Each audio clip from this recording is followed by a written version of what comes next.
Welcome to another episode of all things you can do, well, all things we do in office and things you can do at home for your little when we're talking reflux. Yes, we are talking reflux, spit up, Right. silent reflux even, all the things related to your baby getting upset after feedings and burping, spitting up, uncomfortableness, all of those things is what we're going to tackle in this video. Of course, if you haven't subscribed yet, go do so. But without further ado, we'll dive into what we do in the clinic. So, of course, pending the age of your little, but most often we're talking about infants, so babies. And I love to remind people that when we are adjusting your infant, there are no noises, there's no twisting, there's no cracking, like there may be, like we may get out of adults. So a lot of body work, a lot of stretching, and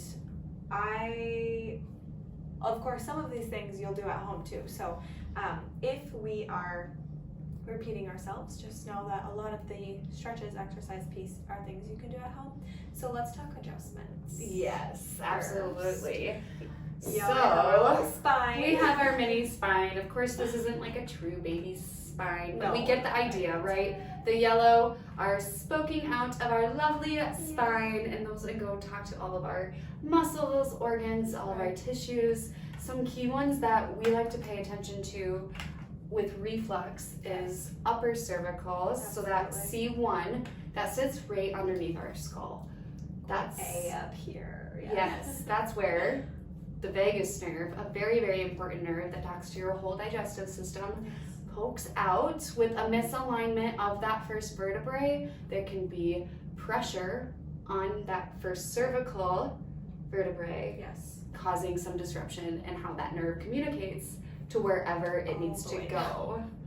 There's also the thoracic spine, that's our middle back, right? Yes. That is also the area that will then go from the spine rather than not just the brain, but not going from brain to organ, but going from spinal cord to organs. Right, outwards, yeah. So, of course, we're thinking, well, we tackle everything, so we're going to check along the whole spine, but not only may we be talking about diaphragm in the sense of hiccups and maybe some silent reflux and gargling and all that good stuff, but upper digestive system, stomach, into our lower GI system and whatnot, which can also then impact almost all the way down into our pelvis, right? So also the emptying aspect, but we're talking about upper half today, so we'll stay put up there.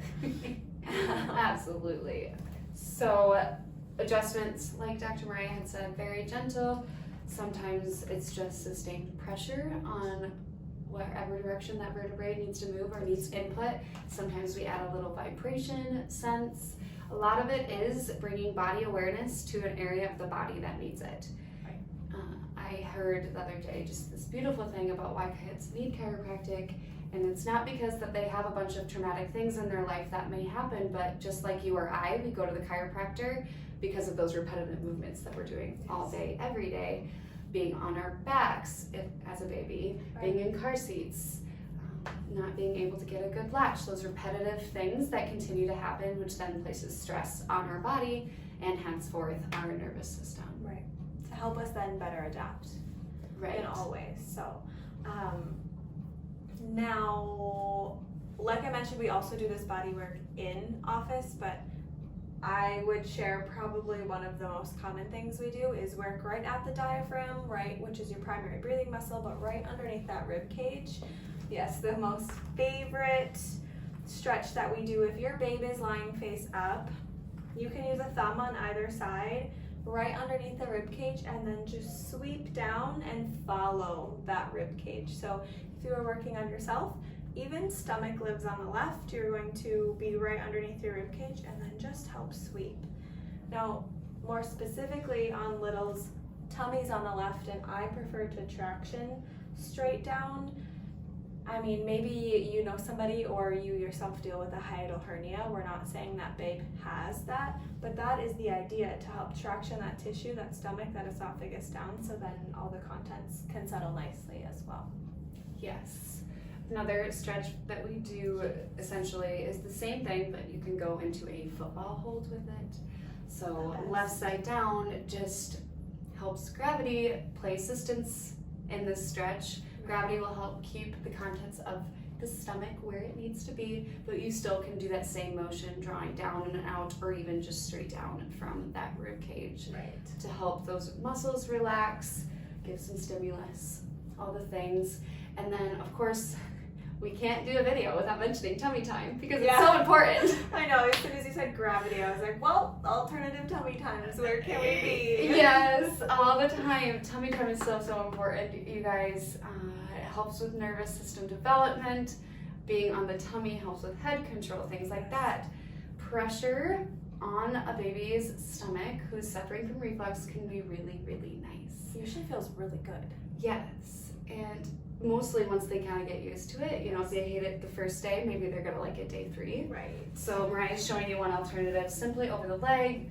You can do this same maneuver using a boppy. You can do, we'll link the alternative tummy video here, but you can also use exercise balls. On your chest is tummy time, Right. so keep that in mind. Or, Yeah. my goodness, Oh, knees. Yes. keep Babe kind of propped up. And of course, you're probably not going to put Babe right on Babe's tummy right after a meal, but again, we have incline here with the alternative.